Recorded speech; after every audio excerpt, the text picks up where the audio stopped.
So I think a lot of coaching is telepathy. And how do we actually plant a thought into someone's mind? And how do we know what works for that person, right? So the way that you say something is how you would want someone to plant a thought in your mind, basically, for the most part, like what you were just saying. Not necessarily how I would want them to, but how I know my brain will work best. Okay. To give me the best physical output. So what I'm trying to understand is if you don't think about the position that your arm is in while you recover, right? Because you basically said all you're going to think about is your core and how it attaches to your root. To understand the movement that you're talking about, not necessarily as I'm recovering, just in this conversation. So that's where I go. That's where I think I do picture an arm recovering. Okay. But it doesn't help me understand the movement that you're asking for. Does that make sense? I think so. It's the same thought to me as when I came into your lesson with Shirley the other day at Swimbox, and I said, ask her to do this when she's in this position. Mm-hmm. I said, ask her to bring her right hip in line with her right shoulder. Mm-hmm. And what you started to then ask her was to bring her right shoulder in line with her right hip. Right. Which is not what I want. And that is a different movement. Mm-hmm.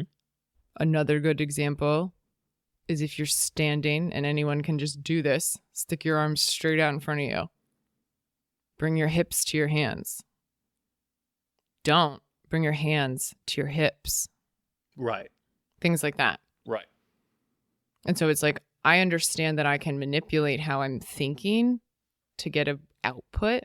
And oftentimes that for me, I'm more connected with an on-land Pilates core-based strength mobility movement that I put it into swimming, even though I started swimming first. I was swimming since I was 6 years old. I'm 36. I only started Pilates like 5 to 7. Not even that long. 5 years ago.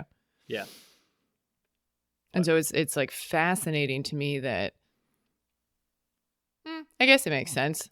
I'm more of an adult now. I connect more with the Pilates that I'm trying to mentally connect with. I can't go back to 16-year-old me and know what I was mentally connecting things with.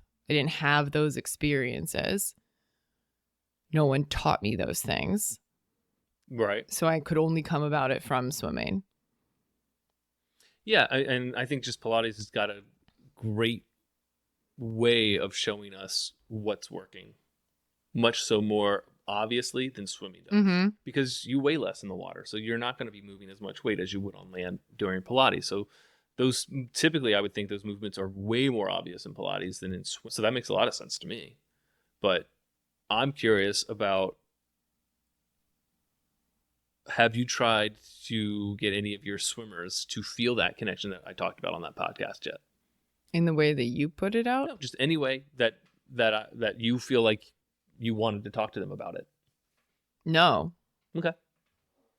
You have much more mentally advanced swimmers than I do. I currently work with, like the majority of my clients are between you run the gamut. 10 really and do. 17. Right, but at the same time, you do have a chunk of adults. And, right, I mostly work with adults. So, yeah, I'd get to have conversation in a much more nuanced way, for sure.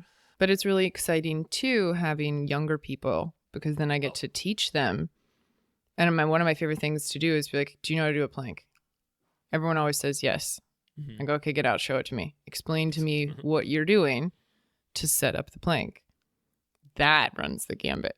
That's so funny. The spectrum of instructions I get is hilarious. And some things are right just from happenstance. Like you can get 2 out of 7 kids to be in a plank and you'll lift your hips and they'll tuck their pelvis. They won't just stick their butt in the air like a dog.